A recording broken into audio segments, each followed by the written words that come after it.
Coming up on the Hong Kong Racing Show, Alex Evers joins us live from Sha Tin as Ka Ying Rising prepares for his record-breaking assignment in the Queen's Silver Jubilee Cup. Tim Carroll ranks his top 5 Ka Ying Rising wins. We know this horse is brilliant. We know he's a champion sprinter, but he might be a freak. And we preview the big card at Sha Tin. It's all coming up on the Hong Kong Racing Show.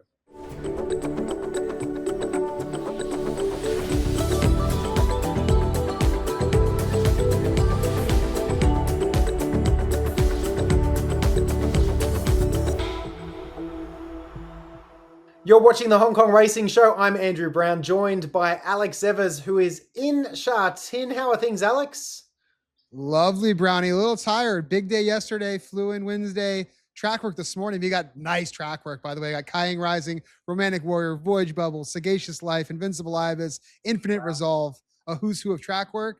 It's been lovely. I'm here for another little over a week. Can't wait to get to the races, though. Sunday's going to be great. Oh, it sure is. And let's come back and talk about a couple of those horses that you saw this morning shortly. But firstly, tell us about Chinese New Year race day. Their atmosphere looked unbelievable. Nearly 100,000 fans. Nearly 100,000 fans. And like some of the things that I wanted to do, like go down to the art installation where they had the horses that they painted with the gold and the red and the blue. It was too packed to even walk down there. So Great for photos, not great for me moving around, but it was an unreal card. Great to see Angus get a win on the big class 2 there, and he was pumped up. And then honestly, Hot Delight, though, stole the show for me. That's a quality horse. Francis going as far as saying that he's more advanced than Golden 60 was at this point in his career after 2 starts. But the way he ran yesterday, professional from the time he walked in the parade ring until he won the race. He never looked like he wasn't going to be a winner. And to go forward the way he did, to kick on, to beat a nice class 3 field in his second start, I can only imagine he's going to jump up another 10 points. So, I mean, we're in the middle of the Classic Series this year. This is a horse to look forward to for next year and follow through the rest of the season. Hot Delight, a 2-to-1 heart, Brownie. A little Dabawi action there, inbred to Shirley Heights. I'm all about this horse already. So that was lovely. And now we're on to Sunday. Yeah, so some lofty ambitions ahead, I guess, for Hot Delight. Lofty ambitions also for Stunning Peach, who you mentioned in the feature, the race on the day with Angus Chung in the irons. I think they want to target some 2,000-meter group races for Stunning Peach, and then perhaps look to send him overseas. Of course, that's where he comes from. Former, was it Aidan O'Brien? No. Maybe it was his son. Used to train Stunning Peach and was Group 1 placed there when he was called Island in the Stream, I believe, over in Ireland. But as you say, just mentioned before, Alex, a couple of big horses out in the track this morning. Romantic Warrior and Voyage Bubble, a couple of them. Hong Kong Gold Cup over the 2,000 metres, the second leg of the Triple Crown coming up very shortly before the final leg in May.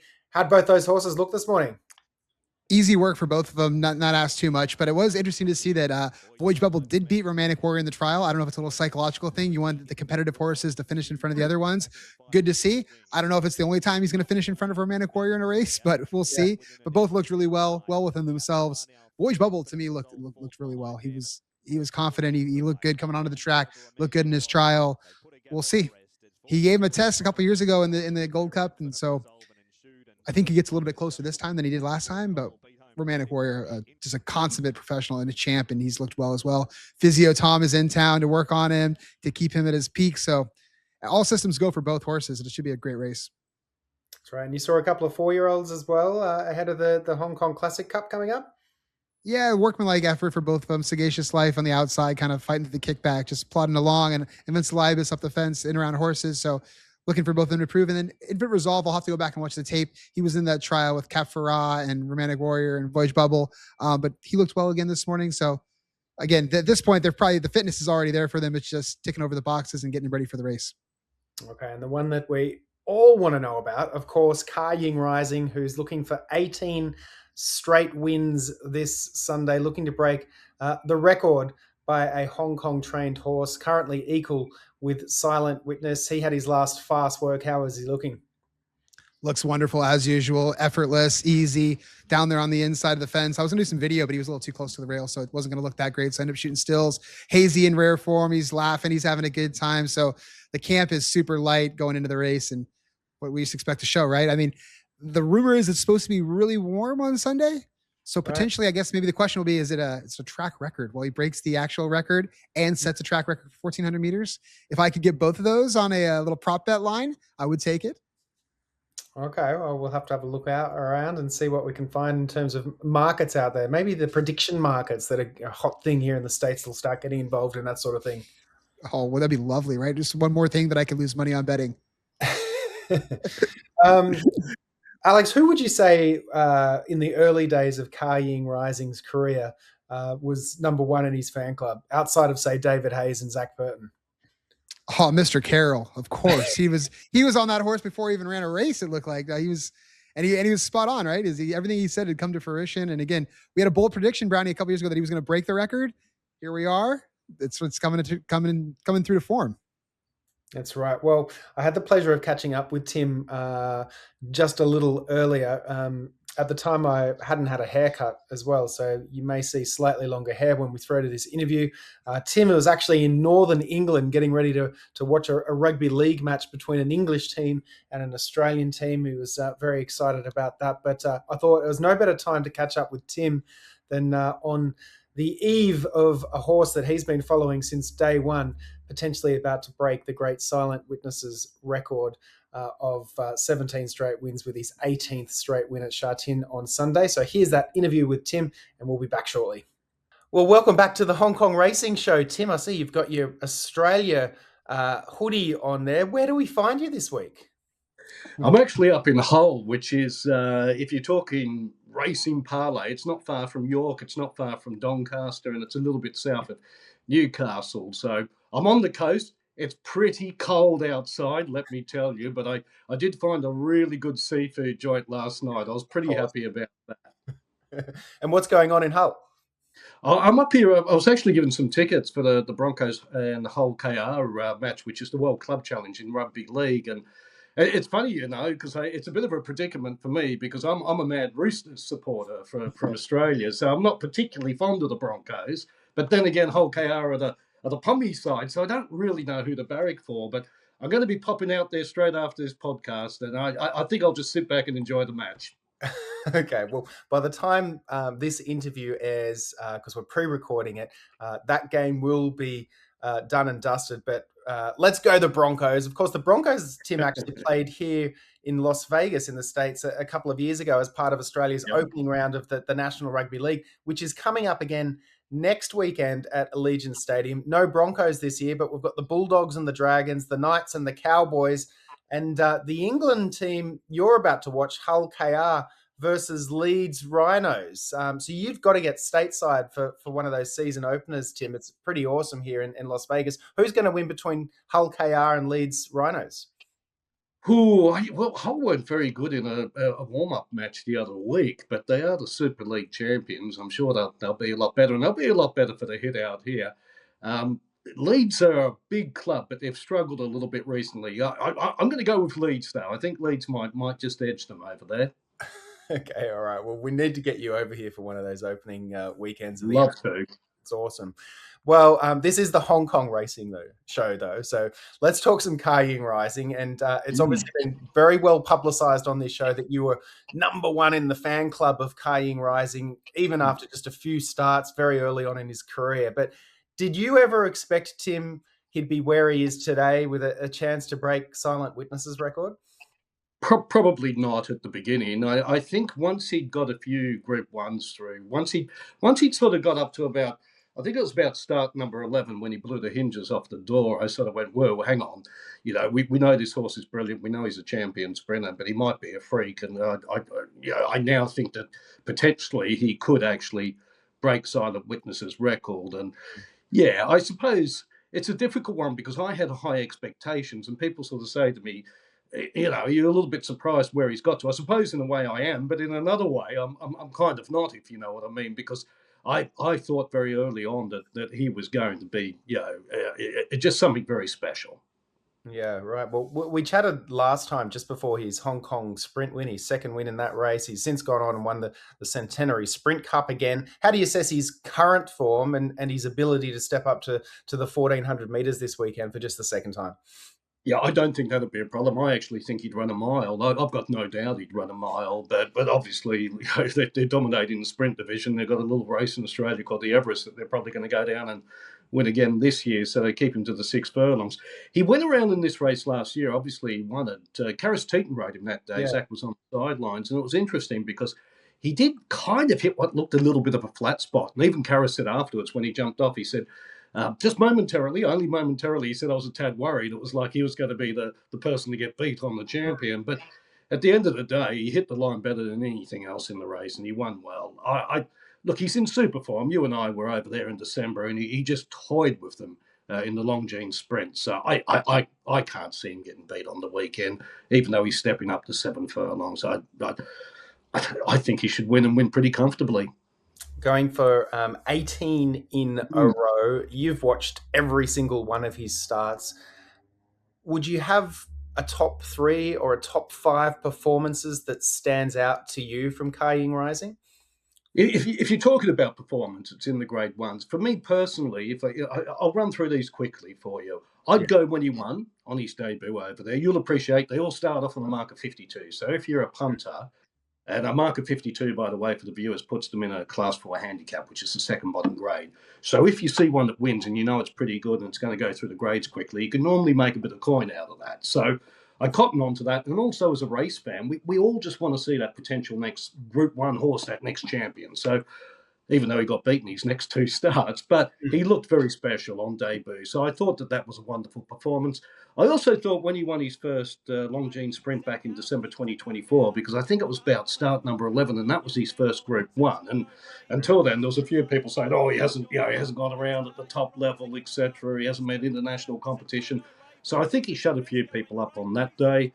The next one I'd put, and these are in order from 5 to 1, 1 being the top. At number 3, I think when he ran that track record, he beat his own track record, 107.2, and we all know that he probably could have got into the 106s. He dotted up that day. And when you think of the wonderful sprinters, the Lord Canaloas, the Sacred Kingdom, the Silent Witnesses, the Chautauquas, the Blue Points, all these sprinters have gone around on that track, and he's just running such quicker times, and that was pretty special.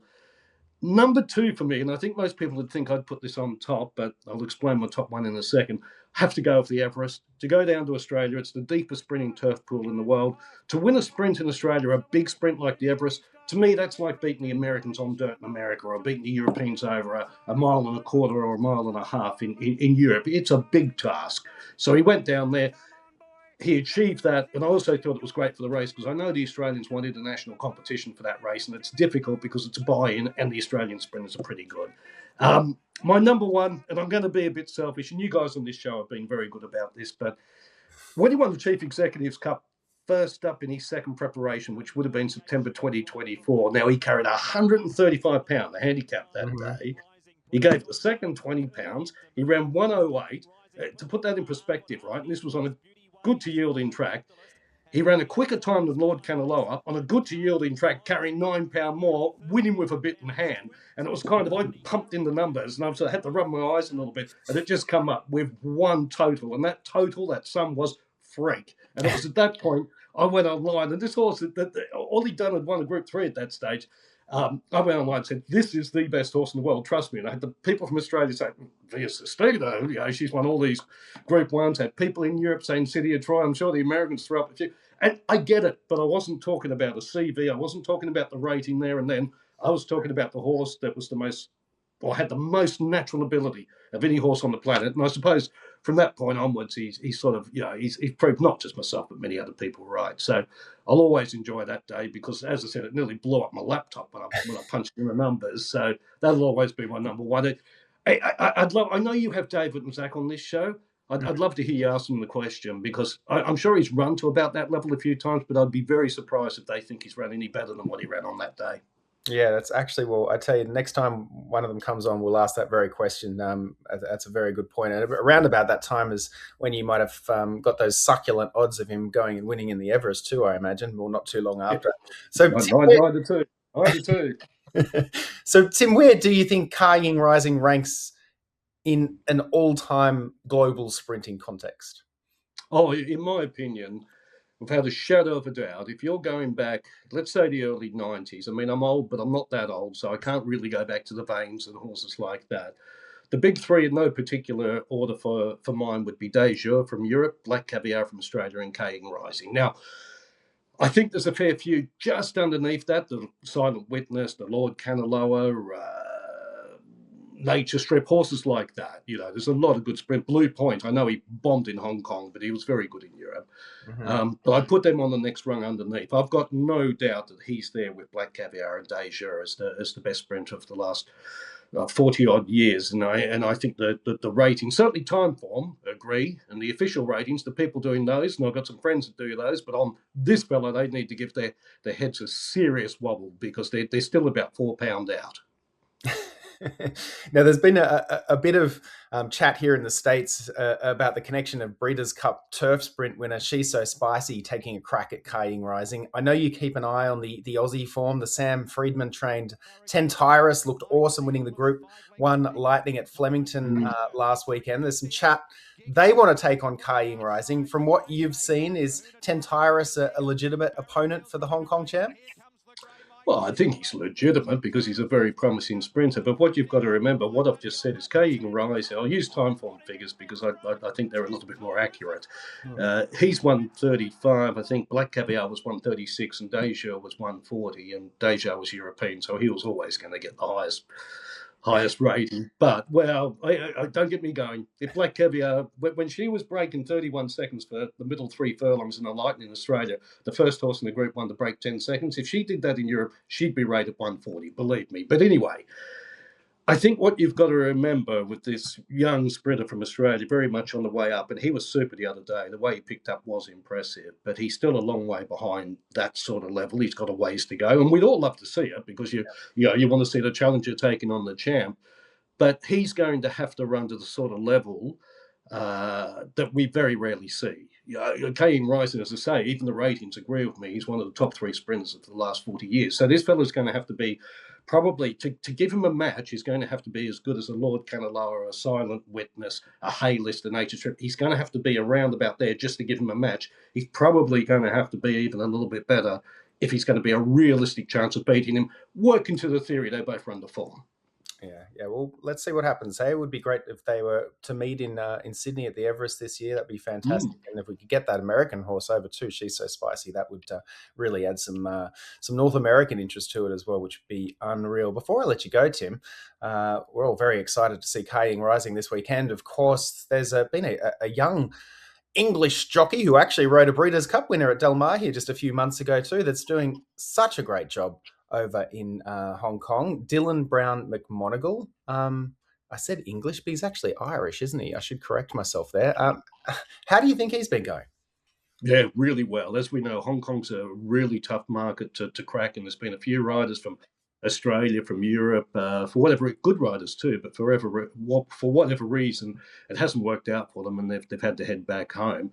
This young man's gone over there and he's kicked a few goals straight away. He's an excellent rider. He's very strong, very smart, very dedicated.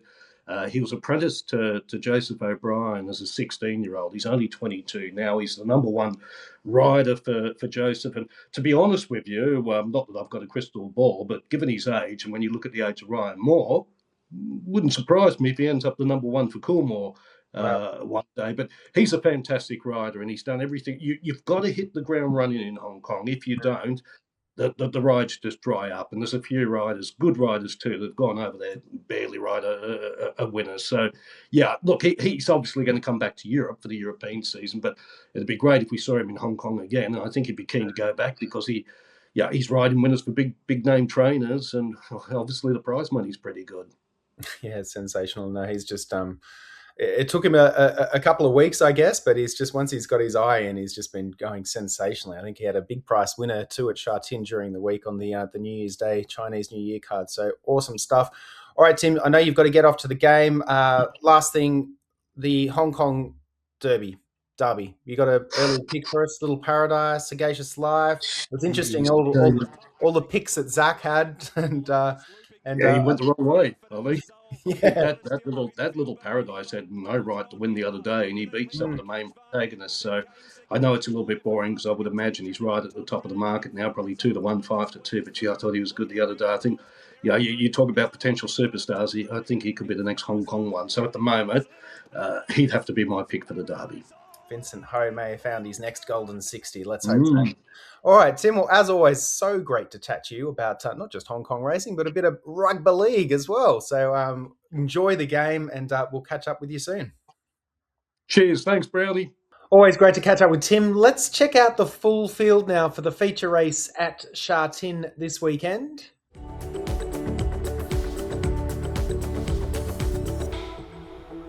And that race is, of course, the Queen's Silver Jubilee Cup, contested over the 1,400 metres, and we all know who the favourite will be. It's Ka Ying Rising, has only raced over the 7 furlongs once before in this same race last year when he won it under Karis Teeton.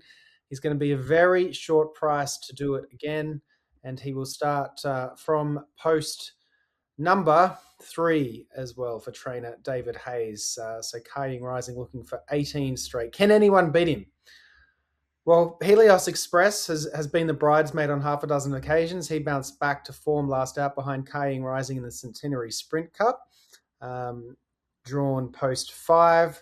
Lucky Swayness is an interesting runner, a Group 1 winner over 6 furlongs, but ran an incredible second to Romantic Warrior over the mile last out in the Stewards Cup, drops back to 7 furlongs here, and who knows what he's capable of. Red Lion, a Group 1 winner over the mile, has won over 1,400 though. And Galaxy Patch ran second in this race a few years back, the winner of the Jockey Club Mile earlier in the season. The speed map there is currently on your screen.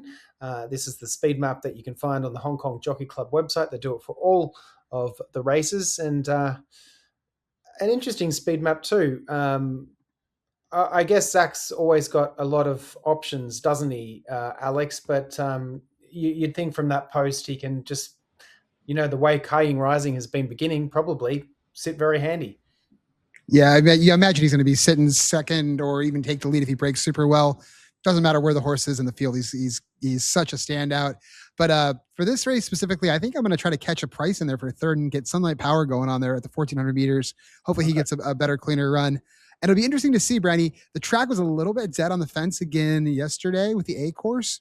So it'll be interesting to see what Zach does with him if it plays a bit different when they're running on the A+3. It's out about 10 meters or so, 5 meters or so. It's a little bit different, but that'll be kind of something interesting to see, that if he does get bogged down there on the fence and it is not the place to be, what Zach does, how he's able to navigate that. Like at HKIR, I mean, he handled it beautifully. He had that horse drift off the fence and found the good spot of the track in the straight. Again, I think that's probably going to be something similar that we see here. But I'm going to take Ka Ying Rising over Helios Express, Son of Toronado getting to 1,400. I'd love to see Helios Express actually at a mile and take that trip on and less sprinting. But again, John Size is an absolute legend. I'm nobody. I don't know anything about training horses, so who's to question him? And yeah, like I said, Sunlight Power, maybe to catch it in for third at a big price. I'd love to see Ka Ying Rising over a mile. I think that'd be really interesting too. I think he'd be so tough at a mile. Yeah, Tim mentioned that as well. That he thinks he would be able to win over a mile as well. Of course, I've got Ka Ying Rising on top as well. No surprises there. Same exacta as you, Alex. Helios Express to run second, as he quite often does to Ka Ying Rising. It's good to see him do that last out. And I'm really intrigued with how Lucky Swayness is going to run, because I just thought his run behind Romantic Warrior last out was sensational. It really surprised me. He's run over 1/1200. He's just seems quite versatile. You never really know what you're going to get with Lucky Swayness at this point of his career, though, do you? So who knows? But I think he can run another big race and fill the trifecta. Probably not going to pay much, but I think we'll all be just cheering on a champion and watching Ka Ying Rising. And I suspect there's going to be a big crowd there on Sunday, all hoping that he breaks the record as well, Alex. Yeah, and hopefully we get to hear Zach and David ring the bell again for 18. That'd be lovely. Yeah, it would be sensational. All right, best bets. You got anything else or any other horses that you're interested in following on the weekend?